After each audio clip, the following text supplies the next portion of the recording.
yeah. Making a difference, one cup at a time. Yeah, this is tea time. Yeah. Making a difference, one cup at a time. So be sure to grab your tea, grab a seat, and tune in to Miss Liz. Tea time, making a difference, one cup at a time. Tea time, yeah. Tea time, time.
Well, good morning and welcome to Tea Time. That's right, Miss Liz is back and we have a full new week. We have an incredible guest in the back, and this morning we're going to be talking about addictions recovery. So I do want to put out a trigger warning for anyone who may be triggered. I will not be offended if you cannot tune into my show this morning. I do not want to trigger anybody, so be aware Miss Liz is here for no triggers. So again, I am joined by Jack Allen Levine, and we're going to talk some really good, strong stuff this morning. We're going to serve a really good, strong TEA, and we're going to make a difference together by having an open discussion and conversation. We're just going to do simple TEA. Now, you might be looking, Miss Liz has turned the camera this morning, and there's some good news. May 17th, be sure to check out. Miss Liz is going to be launching her 3 books. So they are on the shelf. I did open the box yesterday, and oh my God, they are gorgeous. So if anybody would like to pre-order them, they can go to the website at www.misslizsteatimes.com. But we're not here about my books. We're here for Jack. So we're going to do the disclaimer, and we're going to do his bio and all that good stuff. And we're going to have a good, strong cup of tea this morning. So the disclaimer for Miss Liz's live show. Miss Liz, myself, is going live using StreamYard. Before leaving a comment, please grant StreamYard permission to see your name at StreamYard.com. Please be advised that the content brought forward for any Tea Time show hosted by myself, Miss Liz, is always brought forward in good faith. However, it may bring forward dialogues and opinions that are not representative of my platform. The facts and information are perceived to be accurate at the given time of airing. All Tea Time guests and audience participants are responsible for using their good judgment in taking any action that may relate to the discussion. The content brought forward may include discussions for some where they may be emotionally at risk. It is significant to know that this show is engaging in discussion forums only to offer and inspire awareness and connection, and is not providing therapeutical advice. If you have any questions about the disclaimer or the panelist discussion, you may freely contact me, Miss Liz, through my email at bookingmissliz@gmail.com. Moving forward, should you choose to voluntarily participate in this show in any aspect, I myself, Miss Liz, welcomes you. And should you decide that the show is not made for you at this time, I respect that choice, and I will see you at a later show and a later dated time. And again, all Tea Times this year in 2023 are done on Thursday unless they are a rescheduled show, and then they are done on a Monday or Tuesday. So again, if you want to see what's coming, go to the website, because now they're all listed. You can RSVP all of these guests that are coming today. So Jack Allen Levine is an addiction expert, author, has spoken to thousands of people over the last 20 years on dealing with and successfully overcoming addictions. His book on addictions, My Addict, Your Addict, an Addictions and Recovery Handbook, talks about his battles and victory over addictions, and shows those struggling with addictions how to understand and overcome addiction. Jack created and developed the Free for Life Overcoming Addiction online video program, which helps addicts and their families deal with the reality of addictions and outlines the clear paths and solutions available to overcoming addictions. Now, to get Jack's full bio, please go to Miss Liz's Facebook page and you can get all that stuff. Now, let's get Jack in here so I can sip on some tea and we can serve you a good strong tea. So, let me get Jack. Hi, Welcome, Jack. hi, Miss Liz. Good morning. It's a pleasure to be here. Thanks so much for having me on the show. It is an honor to have you here. So, I'm just going to sip on some tea and I'm going to let you share a little bit on who Jack is and how it all started and how you got to where you are today. So, the little Jack to the big Jack. Let's get started with that. All right. Well, little Jack grew up in Yonkers, New York. I had wonderful parents. We were very middle class. My father and mother worked very hard so that my older brother and I could have a better life. So we really wanted for nothing. When I graduated high school a year early, I really just wanted to experience the world. I never really liked going to school, although I excelled at the things I enjoyed. The classes I didn't enjoy, like math and science, I didn't do very well at. So I graduated a year early at the suggestion of a teacher and got out and went to Syracuse University as a journalism major and an advertising major. To add to the story, I started smoking pot at about 16 years old. The great news to that, not that I started smoking pot, but the great news is that I actually had a childhood. I grew up going to Yankee games and bowling and having friends. So my mind was somewhat developed. It is a tragedy today to see these kids at 9, 10, 11, and 12 years old who are struggling with drugs and addiction, who haven't even had a childhood. I can't even fathom that in my head. So I went off. So in college, I continued to smoke pot. I was a dual major in advertising and sociology. My parents paid for my education, which was wonderful, so I didn't have to work. What a blessing. But I also started to do other drugs. I started to get into Quaaludes and barbiturates and eventually cocaine, which was the end of me, and Percocet, and destroyed me. And I'm not proud to say that we also engaged in some buying and selling of drugs during college. Again, at that time, you know, we thought it was good. Really, the tragic part of the drugs is that they're great in the beginning.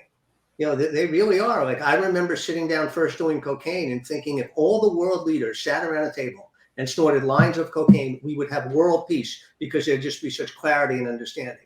Well, the great lie of drugs and of cocaine and any other drug, of course, they may be good in the beginning, but that changes very quickly. They're almost like the kidnapper who opens up the truck and says, here's the candy, come on in now, I've got you. And I can't tell you, for some people, it takes 6 months or 2 years, but somewhere a year or two down the line, you know that the drugs have you, that you don't have them anymore. There's no more fun. There's no more joy. You're doing them, but it's not like it was. You become paranoid and upset and frustrated. But amazingly enough, I continued on. I graduated college with a dual degree. I was very high functioning. I went to work on Madison Avenue, which was my dream. Well, my dream was actually playing baseball for the Yankees, but that didn't come true growing up in New York, only getting like 3 months a year. So to me, advertising was the next best thing. There was teammates and competition, and no 2 days were the same. I'm not a routine guy. I like spontaneity and difference. And it was just extremely exciting. I went to work for NW Air, a large ad agency on Madison Avenue. Our clients were AT&T, reach out and touch someone, the Army, be all you can be. And it was exciting and it was great. And I loved it. And I was thriving in that atmosphere. But on the side, my drug use and addiction was continuing. And it was getting the best of me. And I remember in 1985, I said to my father, I have to move away. I was thinking that if I could just get away from my environment in New York, I could get away from the drugs and the addiction. Well, of course, you can't run from yourself, but I did move down to Florida, hoping for a new start. And I remember my father saying to me, he was an old school guy, great guy, but he didn't really understand the whole drug addiction thing. But he said, all right, listen, you know, do what you got to do. He said, but whatever you do, don't tell your mother, you know, that you have a blood problem. He didn't want her to worry. You know, she was beautiful. He loved her so much. The good don't tell mom, right? Right. Don't tell mom. So I did move down to Florida. Unfortunately, that was not the answer. As my addiction followed me and it kept getting worse and worse. I had a very successful business in Florida. Had a TV production company that we started with my partner and I on a borrowed $100,000. And a couple of middle management guys, and we built it from 5 employees to 200 employees, doing $15 million a year in revenue. And it was great, but my drug addiction was getting worse and worse. I used to just do drugs when I came home after work. at 5 o'clock, at 6 o'clock, I take Percocet, but it got worse and worse. Then I was doing them at 2 o'clock, then at 12 o'clock, then at 10. Then when I woke up and I knew I was addicted. And I say to people, listen, if I knew how easy detox was, I would have stopped 2 years ago. Part of my fear in continuing on my addiction, even though I had wanted to stop, was I was scared of the detox, of coming down, of withdrawal. I had never experienced it before. And it just, so for 2 more years, I kept going. And when I eventually did go into detox in rehab, it was easy. Detox was great. They give you drugs that are different, but you come down off those in a few days, and then you're not addicted. So the amazing part, and I'll tell you a little bit more about me, but the amazing part about addiction is that any person struggling with drug addiction can be detoxed in 5 to 10 days, drug or alcohol. So the bottom line is that physically, you would no longer be dependent on drugs after detox. However, we know that that's not the answer, because it's not just the body that we're treating the spirit, mind, and soul and body. We have to treat the whole person, not just the physical part, or it would be easy. People go to detox and they would stop. So for me, again, the business was highly successful. What got me to the point of finally going to rehab was 2 things. One, I had a car accident and put my car through a fence in a blackout and wound up probably 50 feet from a lake that I would have drowned in. I didn't even know I had been in an accident. I walked out of the car all night in a park, walking around, and morning came. I found a construction trailer, and they let me use a phone, and I thought my car had been stolen. I thought I had ran out of gas. I didn't realize I crashed through a fence. The car was wrecked. I was destroyed. So that kind of got me the help I need. And to add to the story, I was married for a year to a very sweet girl, and we were going to have a baby to save the marriage. Marriage was having troubles because of my drug use. She wasn't a drug user, I was. And I relapsed. I did cocaine again. And by the way, the cocaine, when you do it in the beginning, like I said, you have world clarity, but at the end, it makes you paranoid and you disappear. Now, back then, Liz, we didn't have cell phones. I couldn't text anybody, hey, I'm okay. If I tell you the worry that I did occasionally to my parents, to my friends, by disappearing for 3 days, not because I wanted to, but after I did the drug, you couldn't talk and communicate. You were living in your mind. So I'll never forget the day I had done cocaine, and she found out, and she looked at me and she threw something at me and she said, you're a loser and you'll always be a loser. And she left, and we got divorced. It was a very amicable divorce. We had no children. I had $50,000 in the bank. I said, take all the money. Just leave me my interest in my private TV production company. This is, not the one we had started. This is the one prior. She said, no problem. Your partner's an idiot. Just take the money. So there I am. I'm 36 years old. I am in the height of my drug addiction. It turns out about a month later, my partner, I own 20% of the company. He owned 80% of his first company, was stealing from me. Don't ask me why you'd steal when you own 80% of the company. And he himself was on drugs. And I had to leave the company. And I was there and, distraught and jealous of my friends who had worked from high school. Not that they were rich, but they'd been working for 16 years. They had careers and lives. They didn't think, what am I going to do next? And we started the second TV production company, the one I told you about that we built up. And after I put the car through the blackout, the week prior to that, I was in Lake Tahoe on vacation, and I prayed to God. And I said, God, you have to help me with this addiction. I can't stop by myself. I knew I was way over the line. And I put the car through the fence in a blackout, and that's when I realized I needed help. I went into rehab, and it was fantastic. In rehab, I learned why I did drugs. I had never known before. Now, I had put people through rehab in our TV production company because I was a drug addict myself. I could tell when people needed drugs. One guy came back in. This is before I went to rehab, and I'll never forget. He came to my office, a guy named Eddie, and he said, hey, I want to thank you guys for sending me into rehab. It changed my life. It turned me around. It was amazing. And he said, I learned why I did drugs, and thank you so much. And I remember he walked out the door, and I thought, oh my gosh, I don't know why I do them. I know why I say I do them. I know I think I do them. Oh, they bring me comfort. They make me feel good. I work hard. I deserve it. But I knew, and every single person who is struggling and battling with drug or alcohol addiction, and alcohol is a drug. It's the same thing. It's just a different category. It's not different. Knows that they are addicted. They may never admit it. Their friends and family know. This is when I counsel addicts, I lovingly say, everybody knows. Now, like in my life, I wouldn't let them tell me.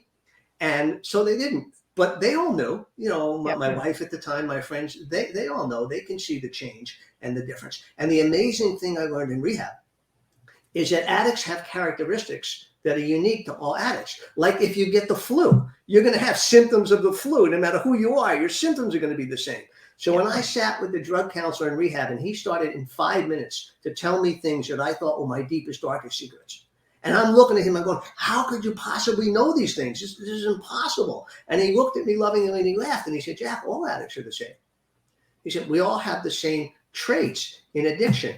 And, so then I learned why I did drugs, and I want to talk about that. And then since then, I have been freed from addiction. I believe God, saved me and gave me the answer. And I do want to share that the desire to do drugs has never left me. I have friends who, like a light switch, like a miracle, it was gone. Hey, I had desire, and all of a sudden I never desired to use drugs again. Not me. If there were no downside, I would use drugs today. But there's a tremendous downside, and I'm not willing to go there again. So if we have a minute, let's talk about why I did drugs and why people do drugs. So we used to laugh in college. We used to say, reality is for people who can't handle drugs. We were smart butts, we thought we were what I learned. Right? That's how you kid, you were like, you're not a cool kid because you don't do that stuff, right? Right. You don't do that stuff. So what I learned is that usually as little children, as children, we build up defense mechanisms that our mind is working to help us prevent pain. This is a good thing. Who wants to feel pain? And when we think of a little kid in diapers, a little baby, we think that's a good idea. But we wouldn't think that's a good idea that you're wearing diapers at 20, 30, 40, 50 years old. Riding a 3-wheel tricycle as a little tyke is a great idea, so you don't fall and hurt yourself. But we wouldn't think at 20, 30, 40, you'd need a 3-wheeler anymore. You would take that off at some point. But what happens to us in our emotional and psychological lives is that we build up some defense mechanisms and we don't take them off. We never stop. So we're always looking to avoid pain. Our mind is doing what it's supposed to do. It's protecting us. And we see drugs as a way to avoid pain, to help us escape reality. Hey, look at all this pressure everybody's putting on me. My wife, my boss, the world. I do this, I got to do that. And the drugs lie. The great lie of the drugs and alcohol is, I'm your friend. I'm the only one who understands you. Look what everybody's doing. Look at the pressure. Look what they expect of you. Look at this and that. And it's just a lie. So the amazing part, and I share this, and I hope our audience take this to heart, is the drugs are not your problem. The alcohol is not your problem. You're going to no, Jack, there's problem. No, the drugs and alcohol are the symptom. The problem is, why are you doing it? And sometimes stopping to use drugs and alcohol is the equivalent of shutting off a smoke alarm when there's a burning fire. Hey, we need to get to the root cause of what it is. In ninth grade, before I ever picked up a drug, I was 15 years old. I was absent 91 out of 180 school days. Both my parents worked. They were very loving parents. I would tell them I was sick. I had toothache, stomachache, headache. Typical Jewish parents. Oh, poor Jackie. I'll stay home. Well, they worked. As soon as they left that door, I was playing basketball in my room. I was watching soap operas. I was having the greatest time. I didn't want to go to school. I was isolating myself before I ever picked up a drug. So drugs are just another way to isolate ourselves. Here's the amazing part. When I did drugs or gambled, which was another addiction, I had the joy of having two, it was the one place where you couldn't touch me. You couldn't get me. I was in control, or thought I was in control. And so you would ask, why would somebody continue to do this destructive behavior that is clearly destroying their life? Let's say in the first year or two, they didn't know. But somewhere along the line, it becomes very clear, hey, I'm losing my friends, my girlfriend, my family, my job, my health, everything. I'm stealing a lot. And the answer is there's comfort in familiar pain. That's the therapeutic answer. There's comfort in familiar pain. Yeah, I know it's bad for me, but it's where I go where you can't touch me. So when I looked at my own life and isolating and the things I had, I would equate it to walking into a room and you have all these weapons, big guns and grenades and everything, and the enemy's in the room. And you go in and it's dark and you just start shooting off all these weapons you have and everything. And all of a sudden you're out of weapons, you turn on the light, and there in the corner is a tiny little guy with a bow and arrow, and he shoots you right between the eyes and you're dead. All you had to do was go into the room and turn the light on and you would have seen where he was. But no, you just do everything, without turning the light. So in addiction, we want to get to the root cause. The behavior of the addict, yeah, you're going to lie, cheat, and steal. And I say to parents, that sweet son or daughter of yours is still in there.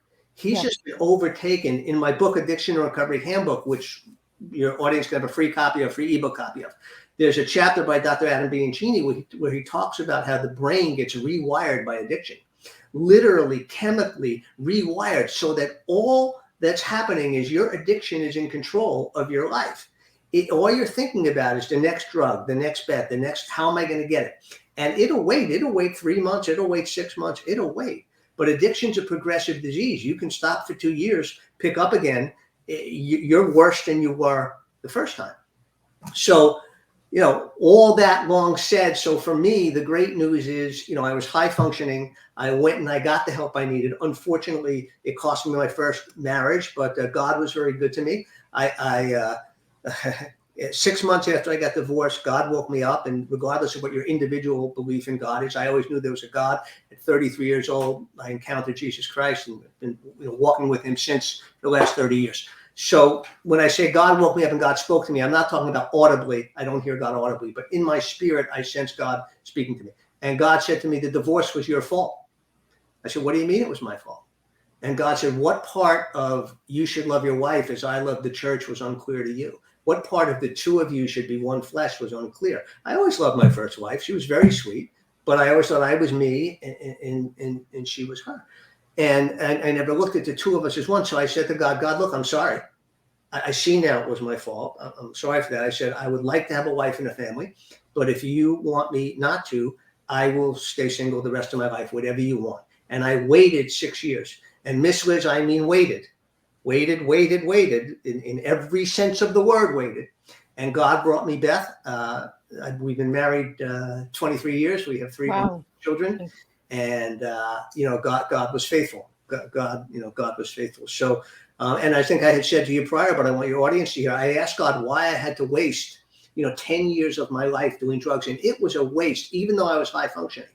It was a waste. I know it was a waste. Yeah, I moved forward, but I shudder to think what I could have accomplished if I had that. And God, again, gave me comfort through his word. In 2 Corinthians 1, he says, the comfort you've received from God is the comfort you're to give others. So I would have never written these books. I would have never spoke. I would never be helping people overcome addiction and their families and how to deal with it had I not experienced it. Now, it wasn't God's choice that I become a drug addict. I did that myself. I made bad choices. But when I turned from them and repented, and did the right thing, God blessed it. And I'm very grateful for that. I went on to a very successful TV production companies. In 2002, I sold that TV production company to go into more ministry stuff, but God kept giving me business opportunities. So I've been able to do kind of real estate and solar investing in business and a lot of consulting and write. I've written a ton of books, but my passion is speaking to people. My 3 favorite topics in order are God, addiction, and business. Those are 3 things I seem to know the most about. And I'm happy to share what I know, about those. A lot of them are intertwined sometimes. But I tell you this, Ms. Liz, that the pain and suffering that an addict goes through, not just himself, but what he causes his family or her family, and it's tragic. And my challenge to people is to come see the truth for yourself. Come learn about addiction, understand it, know it. And if your choice is to still do drugs, then do drugs. Nobody's asking you to sign a contract. Nobody's asking you to make a commitment. As a matter of fact, I say to addicts when they're struggling, I say, listen, don't make any commitments to anybody because your word means nothing. Nobody believes you. Nobody believes you. So your words are meaningless. And then I said, but I will tell you this. I said, I don't know how long it's going to take. I don't know if it's going to be 6 months or 2 years, but somewhere down the line, if you do the right thing, people will see the change in you and your life will change. I know you have some questions for me. I just want to tell you one last quick story. We were in Lake Tahoe and we were sitting at a table. This was after I had recovered from drug addiction. And we were with 5 couples, there were 10 of us. And somehow story got to college, and I was telling a story about my college days and drug dealing and how I had $28,000 in a safe deposit box from dealing drugs, how proud of what a smart businessman I thought I was. And my friend Yvette looked across the table and she said to me, oh my goodness, why Jack Levine, I would have never imagined that you could do such a thing. Well, that night after dinner, I went up to the hotel room and I cried. I was crying my eyes out. I said, God, thank you. Thank you so much. Thank you. That when people look at me today, they couldn't even imagine that would have been who I was. And that's it. So I don't want to keep going on. I want to. No. And this is what we need, right? Is we need your story. We need you to tell it, because I can't tell your story and I can't serve your tea. All of my guests come on Tea Time for a reason. They come to serve me a good, strong TEA. So I want to get into that question right away, Jack. We're going to get into your tea, and then we're going to get into some questions that are coming in and that.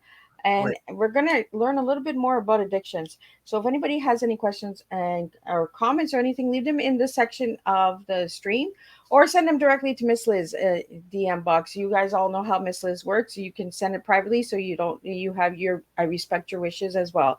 So again, Jack, I want to know what your tea is. So if I ask you, what is your tea this morning? What 3 words are you giving me? I would say, Miss Liz, without a doubt, first of all, hope. That every person out there would know that there's hope and that there is a way out, and not to give up no matter how desperate it seems, no matter how hopeless it seems. They say that you've lost hope when you can't see how tomorrow would be better than today. And I get that you can get to that point in your life, but God sees and God has a plan for your life. And God says, I know the plans I have for you, plans to prosper you, to give you a hope in the future, not to harm you. That's a promise from God, regardless of whether you had great parents or not great parents.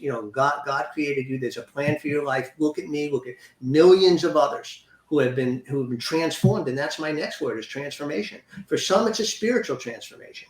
For me, it was. For others, it's a different type of transformation. It's an educational transformation. It's a life transformation. I don't care what inspires you to get better.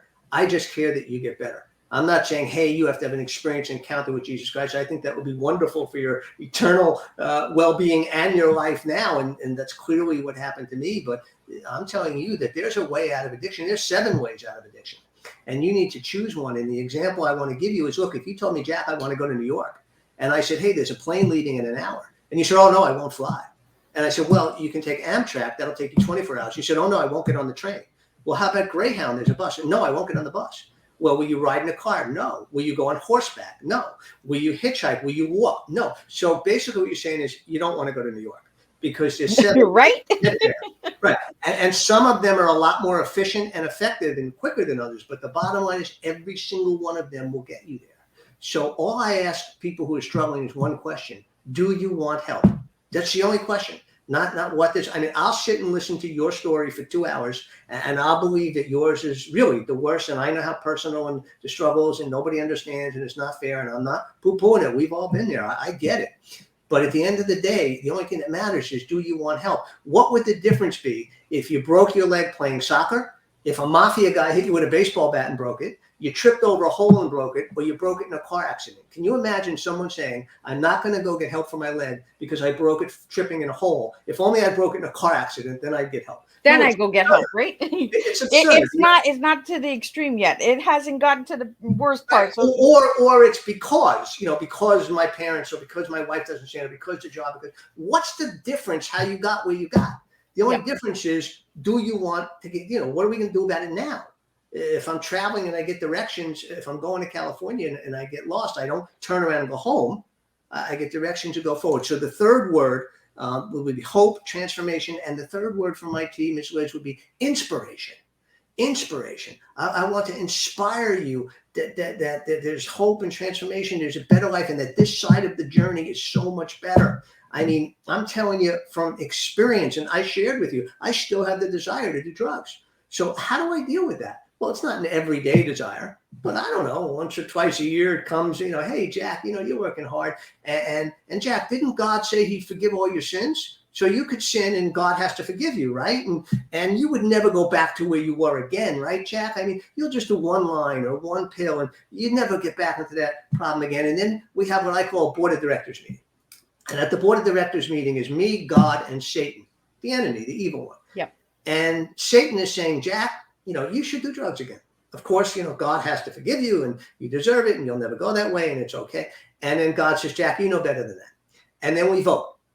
And 100% of the time, the vote is always 2-0 against doing drugs, because Satan may have a voice in my life, but he doesn't have a vote anymore. Only me and God get to vote. So that's the bottom. I like that's that. the bottom line for me. And Miss Liz, there's so many people out there who are struggling with addiction. I understand what you're going through, but the greatest challenge I ever got was when somebody said to me, Jack. And we were talking about rehab and times I didn't want to go before I went. And he said, I have a lot of respect for you. If you climb to the top of the mountain, look down and tell me you don't like what you see. I have no respect for you if you won't go look. So I say to people, listen, what have you got to lose? And why rehab? Why am I so adamant about rehab? Listen, let's talk about the ways to overcome addiction. One is spiritual, is prayer. God, please take this from me. I have friends that have got down on their knees or prayed, not on their knees, and prayed for deliverance. That's what the spiritual term is, from an addiction, and God has delivered them. But he doesn't deliver everybody like that. I've seen supernatural healing in the physical realm, but he doesn't do that with everybody. That's why he gives us doctors and therapists and hospitals. These are all good things. So he didn't heal me that way.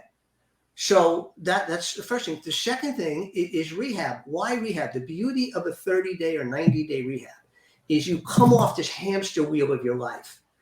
You come off the hamster wheel and you get to focus on yourself. This is where you learn who you are. This is where you learn about that kid in 9th grade who isolated himself. This is where you learn about what your fears and thoughts were, of why you're doing drugs. We all know the symptoms. This is where you learn of how your brain got rewired. This is where the knowledge and education and in the individual one-on-one therapy, you learn who you are, what you are, why you are. And I think you'll do as I did. I think you'll turn to that little kid in your life and you'll say, thanks for trying to protect me. You did a great job. I'm not mad at you, little Jack. I love you. You did everything you could to help me, but we don't need to do that anymore. Thanks. We can take off these diapers. We can take off this tricycle. All those things I was so scared of. If I had just gone in the room and turned on the light, oh my gosh, they were little nothings, but my little kid mind had magnified them and they just kept going and going. Yep. My father, this is an amazing story. I was in college. I come home. My dad had a heart attack. He was sick, recovering in bed. And he said to me, Jake, he used to call me Jake because his father was Jacob, even though his name is Jack. He said, Jake, this darn remote control is broken. I said, Dad, when he goes, it doesn't work. The remote. He was very frustrated and very aggravated. I said, Dad, give me the remote. I pointed to TV quick and the channel changed. And I looked at him and I said, Dad, you have to point it at the TV. And without missing a beat, he looked at me and he said, no one ever told me. And I think that what you and I would just take for granted, well, of course, he's sitting there with the remote. He's not pointing at the TV. And this is back in the 70s, when the remotes first came out, right? Yes. You didn't have to get up and turn those 3 channels anymore. Right. But no one ever told him. He didn't know. That's what happens in rehab. Somebody tells you. Now you get this knowledge, like I said to the counselor. How could you know these things? Well, they were the same for all addicts. That's how. And now you have this knowledge. And now the question is, what will you do with it? That's your choice. When I tell people who go into rehab, I say, don't make any promises to anybody. Don't say you'll never do drugs again. Just go find out and for yourself. And then I want to talk to parents too, because, we had an issue with our son who's in his 30s now, who struggled with drug addiction himself. So not only was I an addict myself and got through it, but I went through it as a parent. And it's heartbreaking. It's heartbreaking. I mean, our kid was a kid. He was a bodybuilder at 16, swore he'd never do drugs. And then he went off and started doing them, and he became a raging alcoholic and drug addict. We had 2 younger kids. We had to put him out of the house. he was hanging around unsurly characters. We were concerned. And I'll never forget, I picked him up one time, and he was gotten to jail a couple of times and police a couple of times and blackouts. And I'd pick him up. I'd always pick him up. But eventually we had to put him out of the house, but I'd still pick him up and then bring him out. But at one point, he looked at me in the eye after one time, and he said to me, I'm choosing to live this life. And I want to tell you, Miss Liz, those were the most horrifying words I've ever heard in my life as a parent. He just, and you know what? I get it. I never said it as violently or viciously as he did, but I get it. I was choosing to live my life, and he was making his choices. Well, eventually that changed. He flipped his car over on I-95 one night, and I got a call from the hospital. It was not unusual for us to get calls in the middle of the night, so I pick him up. And I pick up the call. I go to the hospital. I pick him up, and he's all bruised and battered. I bring him home, and I let him sleep it off. It's about 1 o'clock in the afternoon, and I say, buddy, I'm not mad at you. We are so far beyond mad. Mad was so many years ago, and every parent will understand this. I'm not mad at you. I said, I just have one question for you. Do you want help? He says, can I think about it? I said, you have an hour. He comes back down, and he says, yeah, I want help.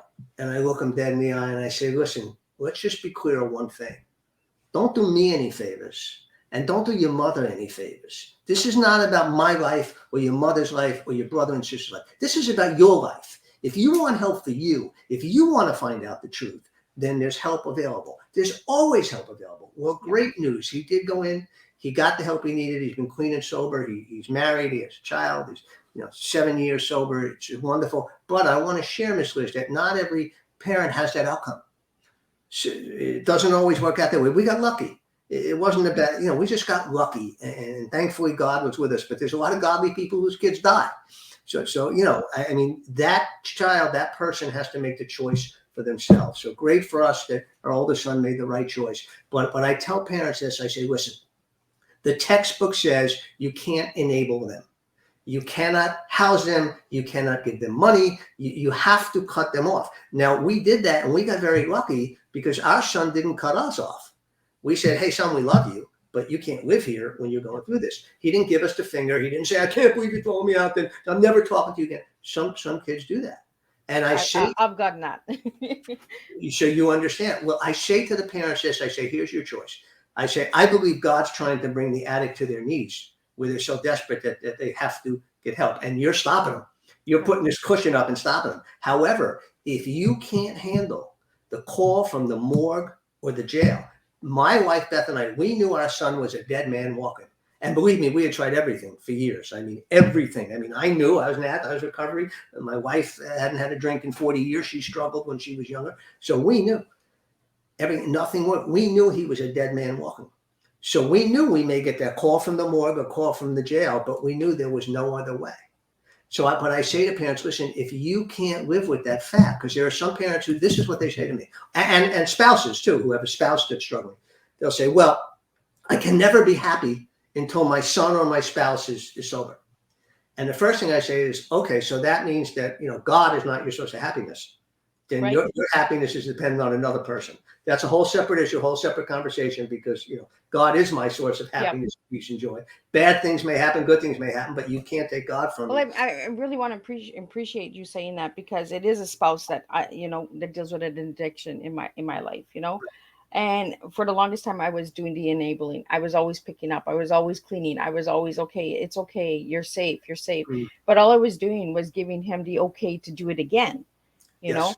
And you need to, at some point, say, you know what? No, you no longer are my happiness. I have my happiness within the Lord. And until you find your happiness, then, we're not going to connect.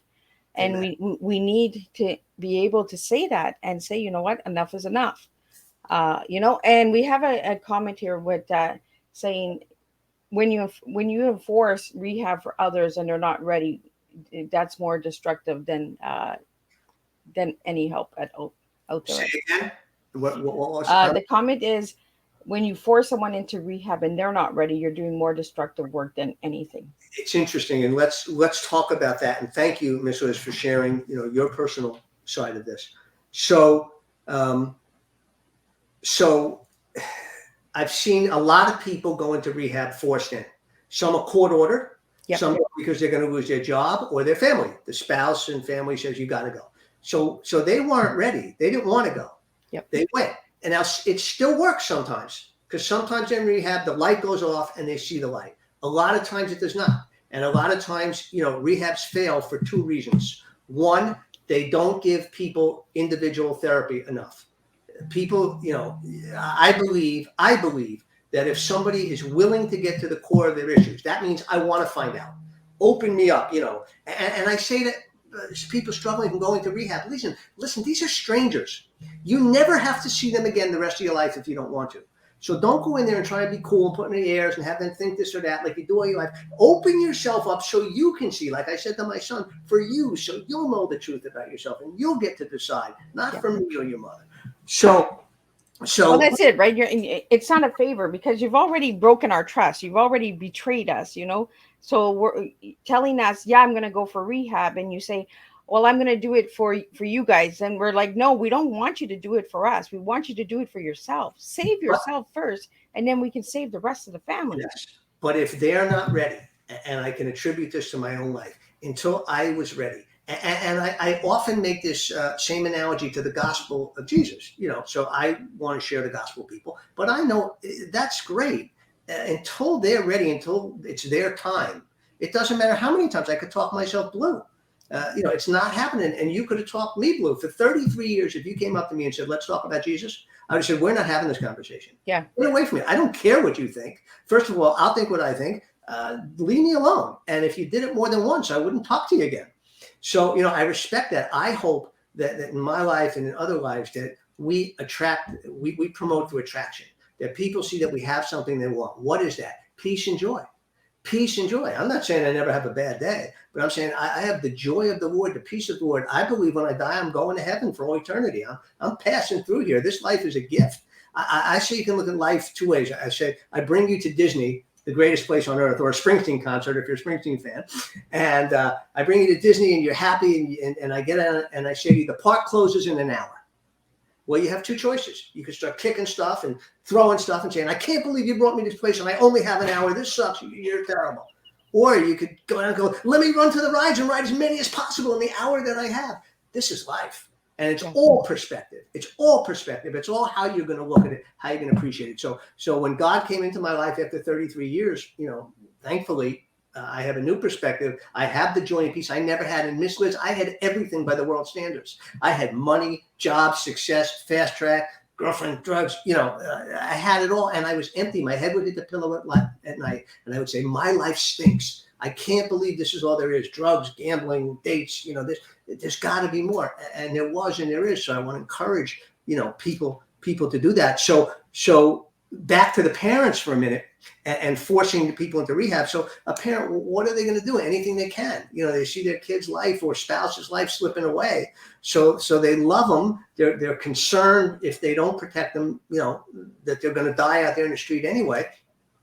So the decision I tell parents to make is this, or spouses. I say, look, either don't enable them anymore. And in a spouse case, sometimes that means leaving, separating or divorcing. Or if you can't live with the fact that you're going to get the call from the jail or the morgue and you're going to be guilty that it was your fault. Well, I should have protected them and I should have done this. And now Satan not only took down the guy or girl doing the drugs, he took down the whole family. How absurd is that? But I say to them, if you can't live with that, then you know what? Accept the fact that you have a drug addicted spouse or child and then live with it. Stop making yourself miserable. Exactly. The textbook is I would tell you, don't enable them. You got to cut them off. Let them hit bottom. But they could die or go to jail. There's no guarantee. But this is the only shot. But if you can't live with that, if God is not your source of joy, if your happiness is dependent upon someone else's, then why are you making yourself crazy? Then just say, you know what? I'm going to accept this. Not every drug addict dies. Some live, and not every alcoholic dies. They eventually die, but some live to 60, 70, 80. Yeah, they lost out on a lot of things in life and caused a lot of pain and grief for themselves and everyone else. Yeah. But, stop making yourself, just accept it. Stop telling him he's got to go to meetings and do this and clean up his act and this and that. He's not listening to you anyway. And, they're going to do what they want to do, right? they've tuned out. him or her. Well, It's there are women that have addictions too. It's not just males. So for definitely. anyone out there who is suffering with an addiction, reach out to your services when you're ready. I really want to put that out there because I know from living from it. And Jack, I want to say, you don't want to get that phone call. You don't want to get that, they're gonna die. You got to go to the hospital or what, but they're already dying inside. They're already gone. They're already not there, And until they find help and research and do that therapy themselves for themselves, not for us, but Yes. for themselves, that's the only way we're gonna get them back to the person that we really fell in love with, and the child or the spouse, because they're already gone. They're not there. The addiction has taken them from us, and the longer we enable them, the longer we hurt ourselves in the end. you know and telling somebody to keep going for help and doing the right thing, and that all it does is just frustrate them, because then they're going to do it. Well, I'm doing it for you, I'm doing it for the marriage, I'm doing it for mom, I'm doing it for dad. And then they get to the point where they're just like, but I'm not doing it for myself, so why am I doing it? And then Mm, they just get more frustrated with the people that they love, and then it's just like, okay, you know what, until they're ready to do it on their own, they have to figure this out. But at that point, we just have to stop enabling. Like I said earlier, Jack, I was the enabler. I was like, no, it's okay, I understand, you fell, let me pick you up, let me carry you again. But I can't carry anybody, I can't save anybody. Like we said before the show even started, we can only give the tools and the tips. It's up to everyone else to take them. you know we can't say I'm saving you, because we're not saving anybody. The only person we can save is ourselves. uh and Jack, that's what you did, is you saved yourself. You woke up one day and you said, you know what, I'm not doing this anymore. Satan doesn't have a vote anymore, and I'm moving on. that's And it. I want to, and I want to thank you for that, and thank you for all the services that you've done and provided for other people out there. And Well, like you said, like the one question you ask is, do you want help? that's right. It's that simple. Do you want it or not? And then if you're saying, well, no, I'm not doing that, I'm not doing that, then you don't want help. You That's right. know, you're telling us that you don't want help, because if we're giving you all these different options and tools, and you're saying, no, I'm not going to do that. No, then you're not ready. You know, let's just be brutally honest and tell, and let people know that by being honest, we respect you more, and it might help with the betrayal. It might hurt. It might help with the hurt and the pain inside.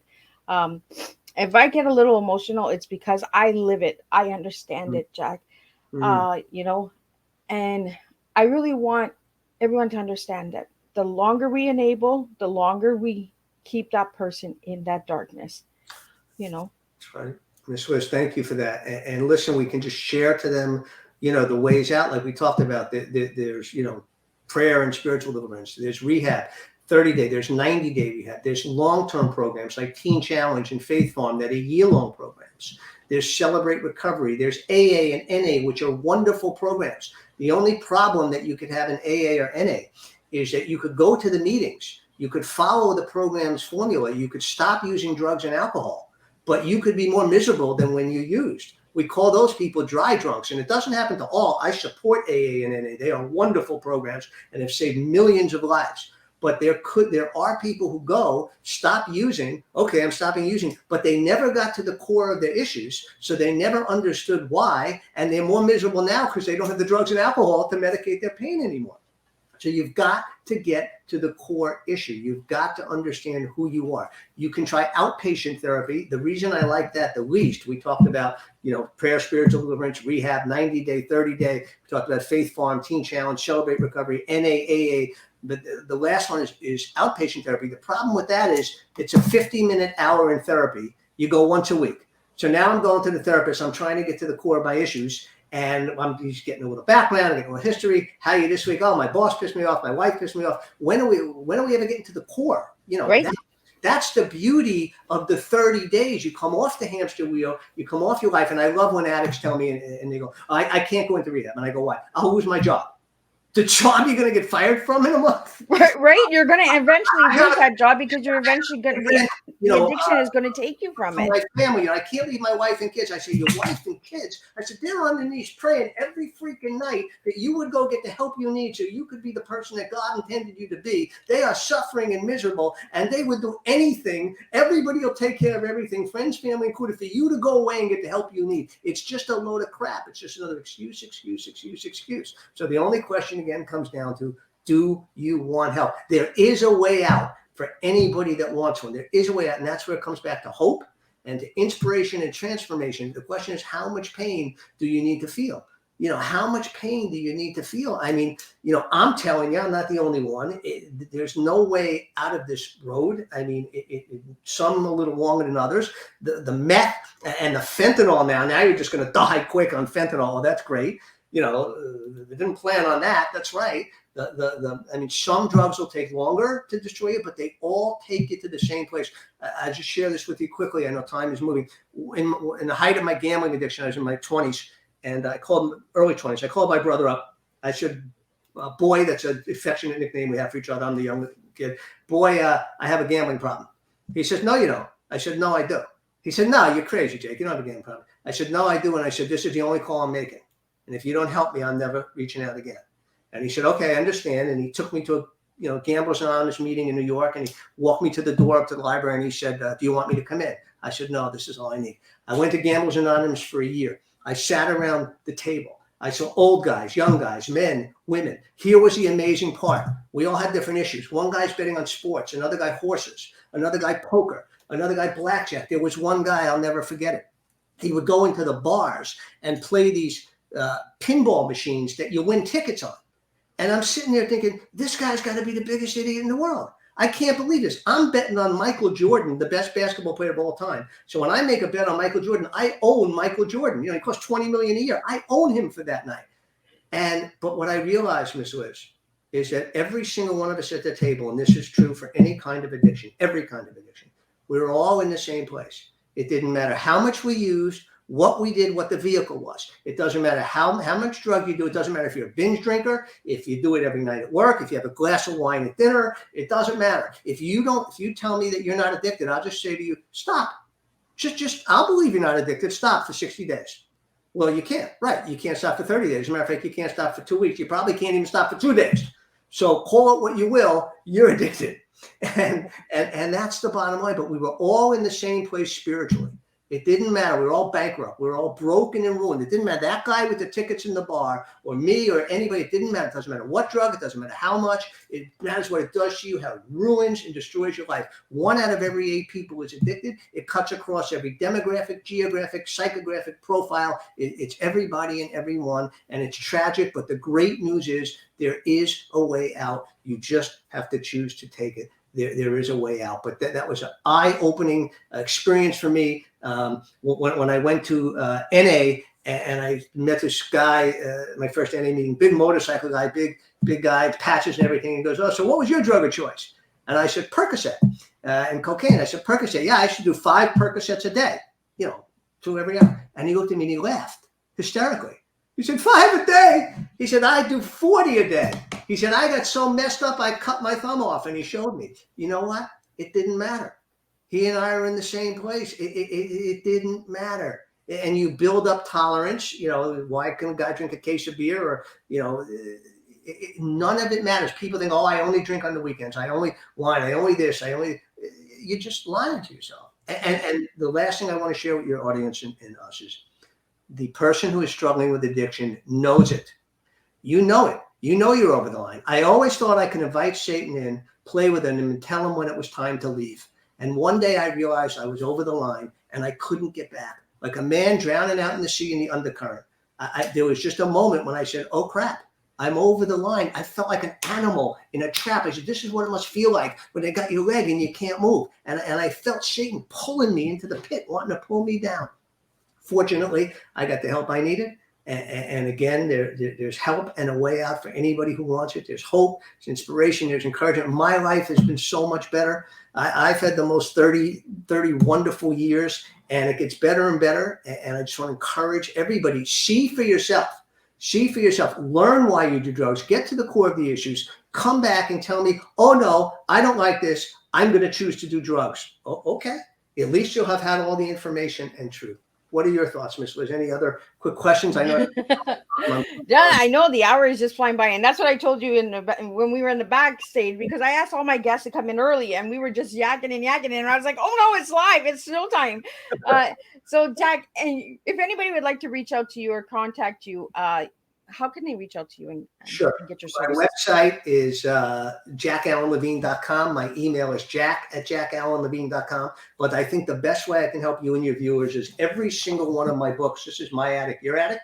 Great book for people with addiction and their families. And this is Addiction and Recovery Handbook. I had 17 authors, psychiatrists, sober homeowners, rehab guys, NA, AA, all write chapters, including my own, about recovery, so people would understand it from all perspectives. The books are free.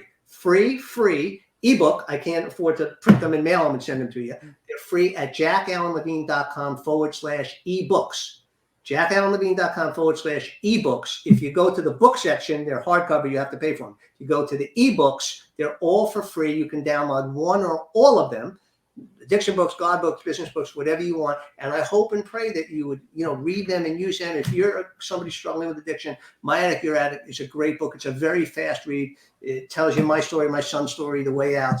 This Addiction Recovery Handbook is amazing. If you're a family member, has somebody struggling, you'll understand. I mean, it's critical that family members understand what addiction is and why they should create boundaries and how they should protect their own lives. And at least they'll understand what's happening to their kid and why. And as you said, Miss Liz, when it happens, like when somebody gets flu symptoms, that sweet child or sweet spouse is still in there, but they are definitely overtaken by the flu and the addiction. It just change them and rewire them. And that is how they're functioning until it changes. So thank you so much for giving me the opportunity today. Well, thank you so much for sharing. And I really appreciate that. Living it, I do understand it, and the enabling needs to stop. If you want to really save your loved ones, just stop enabling. Yes, they're going to get mad at you. Yes, they're going to get frustrated with you. But you know what? At the end of the day, they're going to have that time to say, you know what, it's me or the family, and I really want to thank you, Jack, for saying that. Like, I'm going to lose my job. I'm going to lose my family. You already lost them with this addiction. So please, stop with the excuses. Just go and do it for yourself. And we're going to love you, whether we're together or we're not together. We're going to respect you more by you getting help for you. Don't do it for us. Do it for you. Save you. I really want to thank you, Jack, today. And I want to thank my audience for tuning in. And if anyone has been triggered, I do apologize. Some of these topics that we bring to the table are a little heavy, and sometimes they do trigger the heart, and they do trigger Miss Liz sometimes as well. So, Jack, I want to really thank you for today and sharing your story and bringing the awareness, and for all of your service that you've done over the last 20 years, and I'm so happy that you got help and you got saved, stay on the path. And I'm only a cup of tea away, and if anybody really is struggling with addictions and needs help, look at your community services. And some services may work for you, some services may not. Let's put that out there, that AA and NA, we're not knocking them down, but sometimes it doesn't work for some of the addicts. There are other services out there. Check your local yellow pages, check online, Google searches. Even if you have to move to save yourself, do what you have to do to save yourself. Your family and your loved ones will respect you for what you do to save you. At the end of the day, that's what they want. They want you to save yourself. So again, I want to thank you, Jack. I want to thank the audience. And we will be joining Ayana Davis. She's coming back and she'll be talking about autism and autistic. And she is just a spunk. And she's going to be sharing updates because she was on season 3. So she'll be back on season 4. And then we finish up with kickboxing and mental health tonight at 7 p.m. So we are doing 3 strong shows today. So if your heart is a little sensitive today, I won't be offended if you don't tune in. But you can always watch these tea times at your own pace and at your own time. They are on Miss Liz's YouTube channel. Give it a quick subscribe, ring that bell, and you can watch these at any time, and you'll be notified when I'm live with a Tea Time. So again, Jack, I want to thank you for coming on Tea Time, sharing your story. The hour has just flown right by. We will be back at 3 p.m. Eastern Standard Time and then 7 p.m. That's how Miss Liz rolls. We do 3 shows on Thursday. And sometimes they're a little hard and sometimes they're a little soft, but you just never know what comes to Tea Time with Miss Liz. And if you'd like to subscribe to Miss Liz's website, you can do that as well and get on the email list, and you can see all of the incredible guests. They are released on the 23rd of every month. So all of May's guests are there. You can RSVP and tune in to each of those Tea Times. So Jack, before we wrap up, I know we have like maybe 5 seconds. Great. I just want to give you a quick couple seconds to say thank you and all of that. I want to pray for you. Dear Lord, please just bless the brothers and sisters watching out there. Give them hope and encouragement, Lord. Let them take the right step to recovery, to life that you intended for them, Lord. Remind them that there's hope. You created them for a purpose. You love them. You'll never leave them and forsake them. In Jesus' name we pray. Amen. Thank you, Ms. Liz, for a great day. Thank you so much. And don't leave. I'm just going to close this up. Great.